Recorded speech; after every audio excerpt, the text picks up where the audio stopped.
रात काफी हो रही थी। रात के करीब 11 बज रहे थे। ट्रेन की खिड़की से बाहर सिर्फ अंधेरा ही अंधेरा दिखाई दे रहा था। रात होने की वजह से डिब्बे में कुछ लोग सो चुके थे। अरे बेटा, तुम कहाँ जा रहे हो? मैं अपने गांव कायापुर जा रहा हूँ। अच्छा, तुम कायापुर से हो क्या? जी चाचा। दरअसल मेरा वहाँ एक काफी पुराना दोस्त रहता था। मैं अक्सर गर्मियों में उससे मिलने जाया करता था। मैं भी काफी समय बाद जा रहा हूँ अपने चाचा चाची से मिलने। रोहित गर्मियों की छुट्टियों में अक्सर जाया करता था, पर पढ़ाई की वजह से वह कई सालों बाद अपने गांव जा रहा था, अपने चाचा चाची से मिलने। उसके मम्मी पापा उसी के साथ शहर में रहते थे, पर चाचा चाची गांव में रहते थे। वह शहर की भाग दौड़ की वजह से गांव पीछे छूट गया था। बेटा, अगला स्टेशन कायापुर है शायद। काका, मुझे इसी स्टेशन पर उतरना है।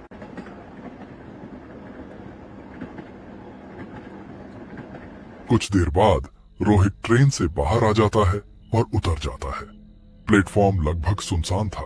आसपास कोई भी नहीं दिखाई दे रहा था। स्टेशन पर रात की हवा में भी एक अजीब सी खामोशी थी। स्टेशन शहर जैसा नहीं था। यहाँ काफी ज्यादा सन्नाटा था। रोहित प्लेटफॉर्म से बाहर की ओर निकला, इस आस में कि कोई टेम्पो या बस वगैरह मिल जाए। फिर जैसे ही वह बाहर आया, उसे आसपास कोई भी नहीं दिखाई दे रहा था। पूरा रास्ता खाली पड़ा था। दूर दूर तक सिर्फ अंधेरे के अलावा कुछ नहीं दिखाई दे रहा था। हे भगवान, यहाँ तो कोई ऐसी हॉरर स्टोरीज देखने के लिए चैनल सब्सक्राइब करो, लाइक करो और कमेंट जरूर करो। होने के कारण उसका चेहरा साफ साफ दिखाई नहीं दे रहा था। बस उसकी आंखें ही चमक रही थीं। वह शांत खड़ा था और रोहित की तरफ ही देख रहा था। रोहित कुछ पल तक उसको ही देखता रहा। फिर कुछ देर बाद धीरे धीरे उसके पास गया। जैसे ही वह उसके पास गया तो उसे एक बुजुर्ग इंसान दिखाई दिया, जो उम्र में काफी ज्यादा था। काका, यहाँ आसपास कोई कायापुर जाने के लिए ऑटो मिलेगा? वो बुजुर्ग कुछ देर तक बस रोहित को देखता रहा, बिना पलक झपकाए। फिर धीमी आवाज में बोला, बेटा, यहाँ रात के 11 बजे कोई भी तुम्हें ऑटो नहीं मिलेगा। पर काका, मुझे गांव पहुंचना बहुत जरूरी है। चाचा चाची काफी अकेले हैं। काम हो तो रात भी अपनी लगती है, काम ना हो तो दिन में भी याद नहीं आती। रोहित ये बात सुनकर काफी ज्यादा चौंका। तो आप क्या करूं काका? गांव यहाँ से कितना दूर है? ज्यादा दूर नहीं, बस पैदल जाओगे तो 2 घंटे में पहुंच जाओगे। रोहित ने पीछे मुड़कर स्टेशन की ओर देखा। चारों तरफ सिर्फ अंधेरा ही था। उसके मन में वापस से स्टेशन की। फिर रोहित ने कहा, कोई नहीं काका, आप मुझे रास्ता बता दीजिए, मैं चला जाऊंगा। आप तकलीफ मत करिए। बेटा, इस रास्ते पर तुम्हें अकेले चलना ठीक नहीं रहेगा। ठीक है काका, चलिए फिर। रोहित उसके साथ उस रास्ते से चलने लगा। जैसे जैसे आगे बढ़ रहा था, स्टेशन की रोशनी धीमी होती जा रही थी। चारों तरफ सिर्फ झींगुरों की आवाज आ रही थी और दोनों के कदमों की आवाज साफ साफ आ रही थी। काका, आप इसी गांव में रहते हैं क्या? हाँ, मैं कई सालों से यहीं पर रहता हूँ। पर काका, मैं अक्सर यहाँ पहले आता था तो मैंने आपको कभी देखा नहीं। हर कोई मुझे नहीं देख पाता है। उस बुजुर्ग की बात समझ नहीं पाया कि वह क्या बोल रहा था। फिर उसने बात बदलने की कोशिश करी। काका, मेरा गांव कायापुर है। मेरे चाचा का नाम रघुबीर राम है। अचानक से वह बुजुर्ग इंसान रुक गया। जैसे ही रुका, रोहित भी रुक गया। फिर उस बुजुर्ग इंसान ने रोहित को बोला, रघुबीर राम? हाँ चाचा, क्या आप उन्हें जानते हैं? हाँ, वो तो गांव के काफी पुराने आदमी हैं। गांव के बारे में काफी कुछ जानते हैं। क्या जानते हैं? कुछ कुछ राज खुद ही पता लग जाता है, उन्हें बताने की जरूरत नहीं पड़ती है। रास्ते पर और उसकी ये रहस्यमयी बातें, ये सब कुछ किसी डरावनी चीजों की ओर इशारा कर रही थी। धीरे धीरे रास्ता और काफी ज्यादा सुनसान हो गया था। पेड़ों से सिर्फ झींगुरों की आवाजें आ रही थीं और कुत्तों की। दूर दूर तक कोई घर नहीं, सिर्फ पेड़ दिखाई दे रहे थे। और फिर चलते चलते उन्हें कहीं दूर पेड़ के नीचे से कुछ रोशनी आती हुई दिखाई दे रही थी। काका, वो रोशनी कैसी वहां पर? वहाँ कुछ लोग बैठकर अपने खेतों की रखवाली करते हैं जंगली जानवरों से। रात में जो भी भटक जाता है वो वहीं रुक जाता है। चलो तुम भी, मैं उन लोगों से तुम्हें मिलवा देता हूँ और फिर मैं वहीं रुक जाऊंगा और तुम वहां से चले जाना। ठीक है काका।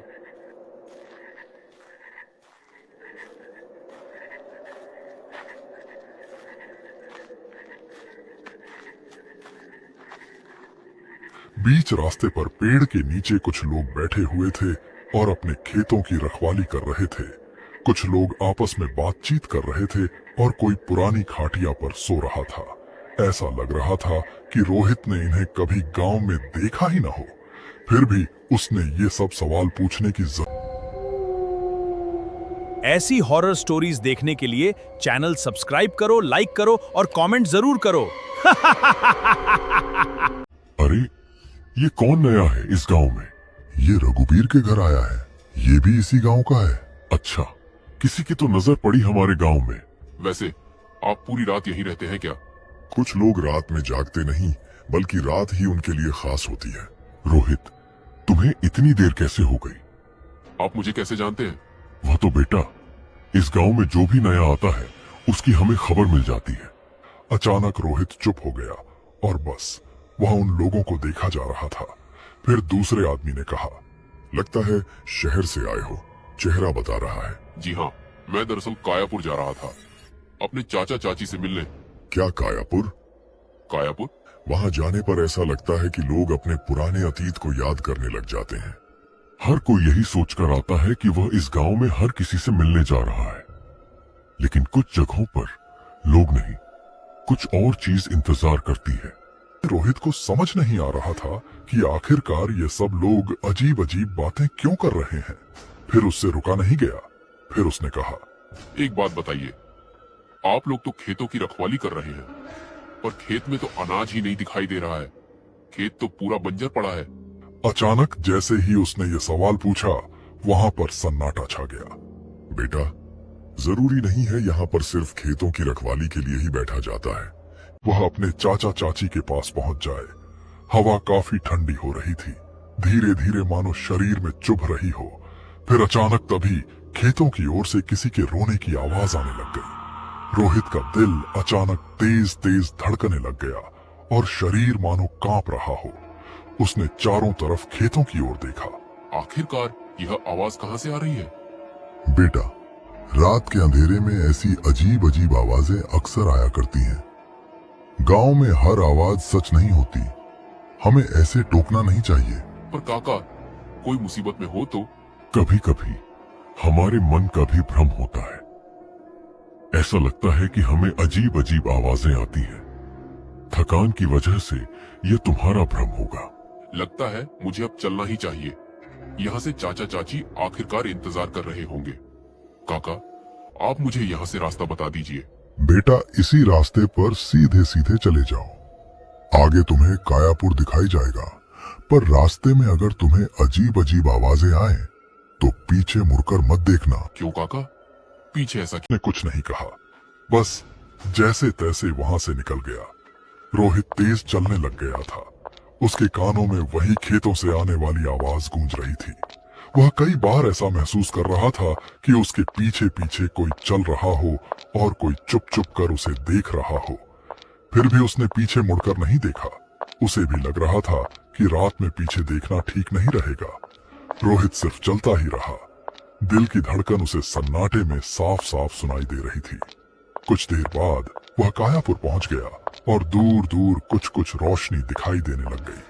घरों से आने वाली वह रोशनी देखकर राहत की सांस लेते हुए आगे बढ़ता रहा। कुछ देर बाद वे अपने चाचा चाची के घर के सामने आ पहुंचा। रोहित ने तुरंत आवाज मारी और दरवाजा खटखटाया।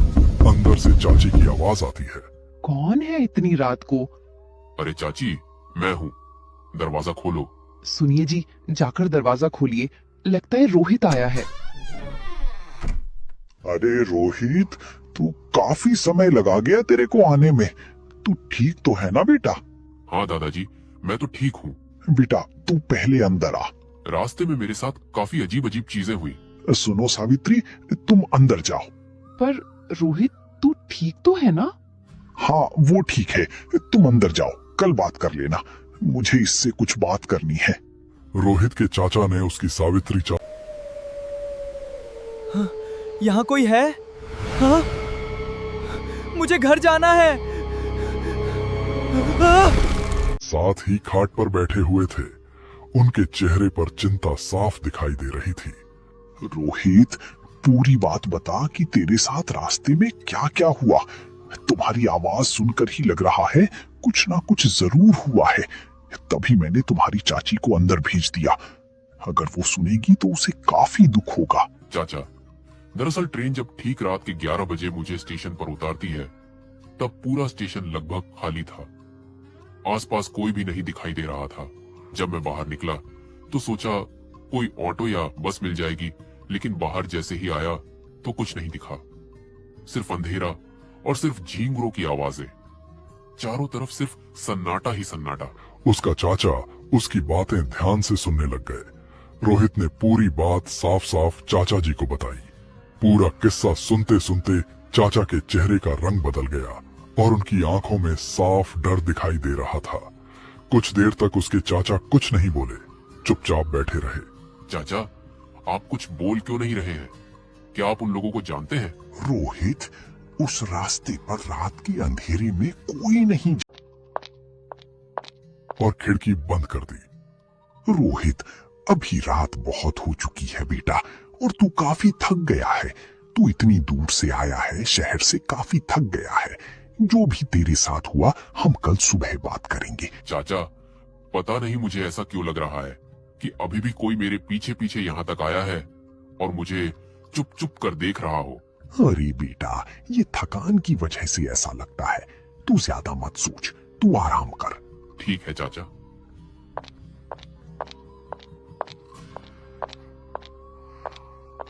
रोहित के चेहरे पर साफ डर दिखाई दे रहा था।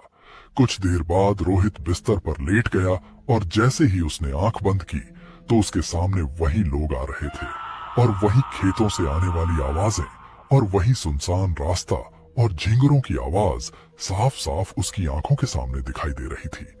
आंख बंद करने के बाद भी लाइने रोहित तुरंत बिस्तर से उठ गया और उसका चेहरा देखकर लगा मानो उसके दिमाग पर किसी डर का असर हो। उसने गहरी सांस ली, पर उसने खुद को दिलासा दिया कि ऐसा कुछ नहीं है, ये बस उसका भ्रम है। थकान की वजह से बाहर बहुत तेज बारिश होने लग गई है। धीरे धीरे रोहित की आंखें भारी होने लगी। वह बिस्तर पर लेट गया और कुछ देर बाद रोहित को गहरी नींद आ गई। कर रहे थे काम की वजह से रोहित पूरे गांव में घूम नहीं पाया।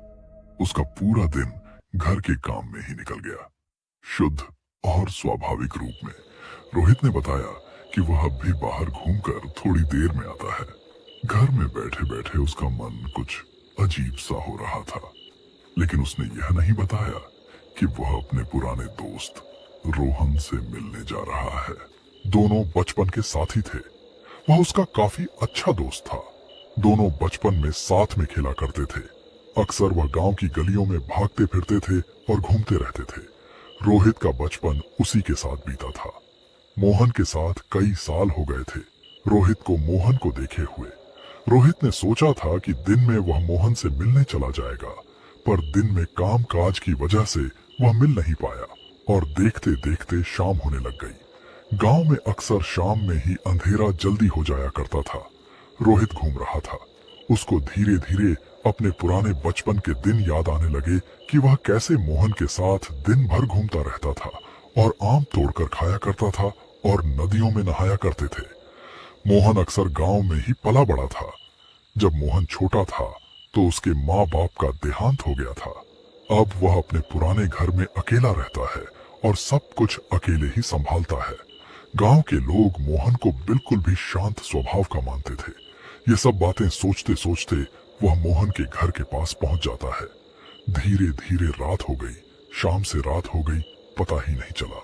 वह मोहन के घर के सामने आकर खड़ा हो गया और गेट खटखटाने लग गया। कई सालों बाद वह अपने पुराने दोस्त के पास आया था। कुछ देर बाद मोहन दरवाजा खोलता है। सामने मोहन खड़ा था।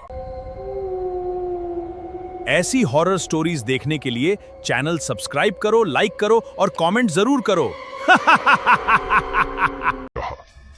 अरे रोहित भाई, तू यहाँ सच में? तू यहाँ कैसे और इतने सालों बाद? क्यों नहीं आना चाहिए था क्या मुझे? अरे नहीं भाई, कैसी बात कर रहा है? अचानक से तू आ गया ना, तो मुझे यकीन कर पाना मुश्किल हो रहा है। भाई, तू इस घर में अकेले कैसे रह लेता है? दरअसल भाई, मैं यहाँ कम ही रहता हूँ। मेरा किसी स्कूल में ट्रांसफर हुआ है, तो अक्सर मेरा उधर ही रहना सहना हो जाता है, इसलिए मैं यहाँ पर कभी कभी आया करता हूँ। घर की हालत देखकर लग रहा है कि यहाँ कोई नहीं रहता है। वैसे तू कितने दिन के लिए आया है? मेरी तो अभी 15 दिन की स्कूल की छुट्टियां पड़ी हैं। भाई, मैं तो 1 हफ्ते के लिए आया हूँ। दोनों जब बात कर रहे थे, तभी अचानक दरवाजे पर किसी की दस्तक हुई। आखिर इस समय इतनी रात में कौन है? रोहित, तू यहीं बैठ, मैं देखकर आता हूँ। रोहित कमरे में अकेला था। उसे बड़ा अजीब लग रहा था। उसे हर समय ऐसा महसूस हो रहा था कि मानो कोई उसे चुपके चुपके देख रहा हो। कहीं ना कहीं से वह खिड़की के पास गया, और जैसे ही खिड़की के पास गया, उसे कुछ नहीं दिखाई दे रहा था। तभी पीछे से आवाज आई, अरे रोहित, तू खिड़की से क्या देख रहा है? कुछ नहीं भाई। कुछ बना दूं? भाई, तू अपने हाथ के आलू के पराठे खिला दे, मजा आ जाएगा। चल भाई, तू आराम कर, मैं कई सालों से बंद हो। रोहित से रहा नहीं गया। वह दरवाजे के पास गया और उसे खोला। जैसे ही उसने दरवाजा खोला, वह दृश्य देखने लायक था। ये वही बुजुर्ग था जो उसे रास्ते पर मिला था, और वह रोहित की नजर में आत्माओं का घर था। रोहित वहां से काफी तेजी में भागने लग गया। पीछे से रोहन आवाज मार रहा था, पर रोहित ने किसी की भी नहीं सुनी।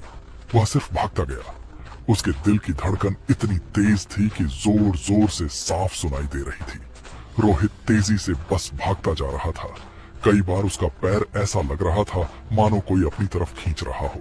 फिर भी वह जैसे तैसे भागता रहा। जैसे तैसे भागते भागते वह अपने चाचा के घर आ गया। चाचा, जल्दी दरवाजा खोलो। अरे रोहित, तू इतनी देर कहाँ था और तू बिना पूछे कैसे चला गया? मैं काफी परेशान हो गया था। रोहित, तू इतना घबराया हुआ क्यों दिख रहा है और तेरे साथ क्या हुआ? दरअसल चाचा, जब मैं मोहन के घर गया था। ये सुनते ही चाचा के चेहरे का रंग उड़ गया। क्या बात कर रहा है रोहित? मोहन के घर का अब इस दुनिया में कोई भी नहीं है, और मोहन भी बेटा वो तेरा पीछा जरूर करेगा, वो तुझे भी नहीं छोड़ेगा। ये सुनते ही रोहित के पैरों तले जमीन खिसक गई। आखिरकार मोहन रोहित की जान के पीछे क्यों पड़ा था? क्या रोहित मोहन? ऐसी हॉरर स्टोरीज देखने के लिए चैनल सब्सक्राइब करो, लाइक करो और कमेंट जरूर करो।